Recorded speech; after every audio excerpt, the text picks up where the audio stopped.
نحمده ونصلي على رسوله الكريم أما بعد فأعوذ بالله من الشيطان الرجيم بسم الله الرحمن الرحيم رب اشرح لي صدري ويسر لي أمري واحلل عقدة من لساني يفقهوا قولي رب زدنا علما اللهم فقهنا في الدين اللهم إنا نسألك علما نافعا وعملا متقبلا ورزقا طيبا اللهم انفعنا بما علمتنا وعلمنا ما ينفعنا وزدنا علما آمین یا رب العالمین۔ سورۃ الم نشرح، اس سورت کے 3 نام ہیں، سورۃ الانشراح، سورۃ الشرح اور سورۃ الم نشرح،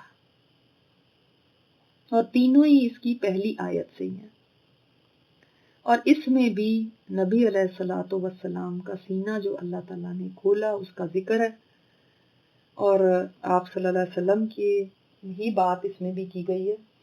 اچھا، ایک بات اور کہ جو پچھلی سورت ہماری گزری ہے اس سورت کی بھی آخر میں تکبیر کہنی چاہیے۔ اب سے قرآن پاک کے مکمل ہونے تک جتنی صورتیں بھی آئیں ان میں آخر میں اللہ اکبر کہنا چاہیے، ٹھیک ہے۔ اس میں ہو سکتا ہے یہ بھی ایک حکمت ہو کہ اب قرآن پاک اپنی تکمیل کی طرف ہے، تو چاہے صرف اللہ اکبر کہہ دیں، چاہے اللہ اکبر لا الہ الا اللہ واللہ اکبر کہہ دیں۔ سورۃ الم نشرح مکی سورت ہے۔ بسم اللہ الرحمن الرحیم۔ علم کیا، لم نہیں، نشرح ہم نے کھول دیا، لک لیے تیرے، صدرک سینہ تیرا، اے نبی کیا ہم نے آپ کے لیے آپ کے سینے کو نہیں کھول دیا۔ اس میں یہاں پہ اللہ تعالیٰ نے یہ نہیں فرمایا علم نشرح صدرا، بلکہ فرمایا لک صدرک، یعنی اے نبی آپ کے لیے اسپیشلی، لک صدرک آپ کے لیے آپ کا سینہ ہم نے نہیں کھول دیا۔ اس میں 2 طرح سے اس کی بات ہے، ایک تو یہ کہ ایک تو شرح کا معنی لکھ رہے ہیں، نرم کرنا، وسیع کرنا، کھولنا، ٹھیک ہے۔ تو پہلی بات تو یہ کہ آپ صلی اللہ علیہ وسلم کا سینہ فزیکلی بھی 2 بار کھولا گیا، اور وہ آپ کو پتا ہے کہ بچپن میں ایک دفعہ جب آپ کھیل رہے تھے، اس وقت اماں حلیمہ کے گھر میں تھے، تب کی بات ہے۔ دوسرا جب آپ صلی اللہ علیہ وسلم معراج پہ جانے والے تھے تو تب بھی آپ کا سینہ کھولا گیا اور آپ کے دل کو زمزم سے دھویا گیا۔ اور ویسے اس کا معنی کیا ہے، علم نشرح، یعنی ہم نے آپ کا سینہ وسیع نہیں کر دیا اسلام کے لیے، اسلام کے احکامات کے لیے، کفار کے طعن و تشنے کو برداشت کرنے کے لیے، ان کی دل آزار باتوں کو، اس رنج کو سہنے کے لیے۔ آپ کا سینہ تو بہت تنگ ہوتا تھا نا، تو اللہ تعالیٰ نے فرمایا اللہ نے کھول دیا۔ اور آپ صلی اللہ علیہ وسلم نے یہ آیت بھی تلاوت فرمائی اس پہ کہ من یرید اللہ ان یہدیہ یشرح صدرہ للاسلام، سورہ انعام کی آیت ہے کہ جس کو اللہ ہدایت دینا چاہتا ہے نا، ہدایت دینے کا ارادہ کر لے، اس کا سینہ اسلام کے لیے کھول دیتا ہے۔ کیا مطلب کھول دینے کا؟ اس کی اب دیکھیں نا، کسی چیز کے لیے شرح صدر ہو جائے نا تو یعنی انسان پھر اس کو قبول کر لیتا ہے، اس کے دل میں اتنی جگہ ہو جاتی کہ وہ اس کو مان لے، اس کو کوئی تنگی نہیں ہوتی۔ کچھ چیزیں ہوتی ہیں نا کہ انسان سے ایکسیپٹ نہیں ہوتی، وہ اندر چبھتی رہتی ہیں، وہ کر بھی لے تو وہ اندر تنگ کرتی رہتی ہیں، انسان گھٹتا رہتا ہے، کیا مصیبت ہے یہ مجھے کرنا پڑا۔ لیکن کچھ چیزیں ہوتی ہیں اس کے لیے اس کا دل کھل جاتا ہے، اس کو سمجھ آ جاتی ہیں اس کی حکمتیں، یا اس کی اندر ویسے ایکسیپٹیبلٹی اللہ تعالیٰ پیدا کر دیتا ہے۔ اگر حکمت نہیں بھی سمجھ آئے، ایکسیپٹیبلٹی، اللہ تعالیٰ کے احکامات میں ایکسیپٹیبلٹی کا پیدا ہو جانا، یہ بھی اللہ تعالیٰ کی طرف سے ایک بہت بڑی رحمت ہوتی ہے، کیونکہ کئی لوگوں کے دل ایکسیپٹ کرتے ہی نہیں ہیں، وہ احکامات سنتے بھی جاتے ہیں، یہ نہیں کہ ان کو پتہ نہیں ہوتا، مگر وہ سینہ کھلتا ہی نہیں، شرح صدر ہی نہیں ہوتا، اس لیے وہ عمل ہی نہیں کرتے۔ پھر تو سینے کا کھلنا ضروری ہے، یہ بھی اللہ تعالیٰ کی طرف سے ہے نا۔ دیکھیں من یرید اللہ ان یہدیہ، اس کے اللہ ارادہ کر لے کہ اللہ نے اس کو ہدایت دینی ہے، بس اللہ اس کا سینہ کھول دیتا ہے۔ ہم ہدایت مانگتے ہیں نا، واقعی اگر اللہ تعالیٰ ہماری یہ دعا جب قبول کر لے، اگر ہم واقعی اخلاص سے مانگ رہے ہیں تو اللہ تعالیٰ کھول دے گا ہمارا سینہ. یہ ایک نشانی ہوگی اس بات کی کہ اللہ نے ہمیں ہمارے سے ارادہ کیا ہدایت کا. یعنی اگر آپ ایکسپٹ کر رہے ہیں نا اللہ تعالیٰ کے احکامات کو ایز اٹ از آ رہے ہیں, آپ سمے نہ واتا نہ کر رہے ہیں, آپ کے اعتراض نہیں ہوتے یہ کیا بات ہوئی, لو یہ اب ہم یہ کریں گے, اب ہم اس وقت. کتنے سارے اعتراضات ہوتے ہیں لوگوں کے, کیوں؟ اس لیے کہ سینہ بھیجا ہوا ہے, ابھی گھٹا ہوا ہے, کھلا نہیں ہے. سینے کا کھلنا کیا؟ ایکسپٹ کر لینا, مان جانا. ٹھیک ہے, تو دیکھیں کتنا میرا شرح صدر ہوا ہوا ہے. اور سینہ شرح صدر ضروری نہیں ہر ایک کا ایک جتنا ہو, اسی لیے تو ہر ایک کو ہدایت ایک جتنی بھی نہیں ملتی. میرا اور آپ کی کتنا شرح صدر ہوا ہے؟ تھوڑا زیادہ یا ہوا ہی نہیں ہے, دل ہی نہیں کرتا ماننے کو. اور کچھ لوگ کہتے ہیں نا ہمارا دل نہیں کرتا, بس کیا کریں, دعا کریں لیکن ہمارا دل نہیں کرتا, دل مانتا ہی نہیں ہے. وہ کیا ہے؟ سینہ بھیجا پڑا ہے. تو دعا ہے نا پھر رب اشرح لی صدری. اب ہم قرآن بھی پڑھنے سے پہلے کہتے ہیں اللہ میرے سینے کو کھول دے کہ میں یہ ایکسپٹ کر لوں, یہ نور میرے سینے میں آ جائے, میں اس کو لے لوں. اللہ فراخ کر دے میرا سینہ. اچھا پھر آپ دیکھیں کہ ایک حدیث میں آتا ہے, بڑی پیاری حدیث ہے, جس میں آتا ہے مستدرک کی ہے کہ آپ صلی اللہ علیہ وسلم سے پوچھا گیا کہ جس سینے میں نور داخل ہوتا ہے, جس کو اللہ تعالیٰ کھول دیتا ہے, شرح کر دیتا ہے, یا رسول اللہ اس کی کوئی نشانی ہوتی ہے, کوئی علامت ہوتی ہے؟ آپ نے فرمایا ہاں. کیا علامت ہے؟ پھر انسان دھوکے کے گھر سے نکل کر اس ہمیشہ کے گھر میں اس کی طرف اس کا دھیان ہو جاتا ہے, اس میں چلا جاتا ہے. یعنی فزیکلی تو یہیں پہ رہتا ہے لیکن اس کا دھیان وہاں کی طرف رہتا ہے, یہاں سے اس کا جی اٹھ جاتا ہے. یہاں پہ نہیں پھر وہ ویسا جی لگتا کہ انہی چیزوں کے اندر بس وہی چیزیں جو لوگوں کے لیے اتنی بگ ڈیل ہیں, وہ بس وہ بھی انہی کے اندر چلا ہوا ہے, وہ بھی اسی دوڑ میں لگا ہوا ہے, وہ ان دنیاوی چیزوں سے اوپر اٹھ جاتا ہے. doesn't care them. بعض لوگ تو پلاننگ کرتے ہیں, او جی ہم نے وہاں جانا ہے, میں یہ پہنوں گی, اس کے ساتھ میری انگوٹھی میچنگ یہ ہوگی, اس کے ساتھ میرا جوتا میچنگ یہ ہوگا, کلپ میچنگ یہ ہوگا, زیور میچنگ یہ ہوگا. اچھا پھر میں دوپٹہ کون سا لوں گا, اسکارف کون سا لوں گی. وہ اتنی پلاننگ ہو رہی ہے جیسے پتہ نہیں وہ دن بھی آنا ہے کہ نہیں آنا, مہینے بھر سے. یعنی یہیں پہ دل کھبے ہوئے, اسی پہ ٹائم ویسٹ کریں. یہ تو جسٹ ایک ایگزامپل دے رہی ہے, لیکن کہنے کا مقصد یہ کہ دنیا کے اندر ہی دل لگا رہتا ہے, بس اسی کے اندر کھبا ہوا ہے. یہ پھر اس کا مطلب سینہ نہیں کھلا. یہاں سے یہ چیزوں سے اب وہ اوپر اٹھ جاتا ہے اور آخرت کی طرف اس کا دھیان لگ جاتا ہے, اور موت کے آنے سے پہلے موت کی تیاری کرتا ہے. ٹھیک ہے, تو اگر یہ چیزیں علامات آ رہی ہیں, اس کا مطلب ہے کہ سینہ کھل رہا ہے, الحمدللہ نور اندر آ رہا ہے. ٹھیک ہے, تو آپ صلی اللہ علیہ وسلم کو اللہ تعالیٰ نے دیکھیں کیسے, ایسے ہی تو نہیں آپ صلی اللہ علیہ وسلم ایکسپٹ کر پاتے تھے, ان کی جو بھی باتیں تھیں, ٹھیک ہے ان سے سینہ گھٹتا تھا, لیکن اب سوچ لیں کہ اندازہ کیجئے کہ اگر ہم میں سے کوئی ایسے حالات میں ہو تو ہمارا کیا حال ہو. تو اللہ تعالیٰ نے آپ صلی اللہ علیہ وسلم کو اتنی ایک کیپیسٹی دے دی تھی, اتنی ایک ہمت دے دی تھی کہ ان کو برداشت کر رہے تھے. الم نشرح لک صدرک, اور پھر اسلام کے لیے, اس کے احکامات کے لیے کوئی گھٹن نہیں تھی آپ کے اندر, بوجھ نہیں لگتا تھا ان کو, خوشی لگتی تھی. آپ دیکھیں وحی کا آنا بھی آپ کے لیے کتنا مشکل تھا. وحی اترتی تھی تو آپ صلی اللہ علیہ وسلم کو پسینہ آنے لگتا تھا سردیوں میں بھی. اتنی بوجھل یہ چیز تھی کہ اگر آپ اونٹنی پہ سوار ہوتے تھے تو اونٹنی بیٹھ جاتی تھی, لیکن اللہ تعالیٰ نے اتنا اس کا شوق پیدا کر دیا تھا, اتنا وہ بوجھ نہیں لگتی تھی, وہ خوشی محسوس کرتے تھے, اس کی لذت تھی. اب دیکھیں نماز آپ کی آنکھوں کی ٹھنڈک ہے, لیکن اللہ نے سینے کو کھول دیا تھا نا نماز کے لیے. اب کئیوں کے لیے بوجھ ہے. وہ کیوں بوجھ ہے؟ کیونکہ سینہ گھٹا ہوا ہے اس کے لیے.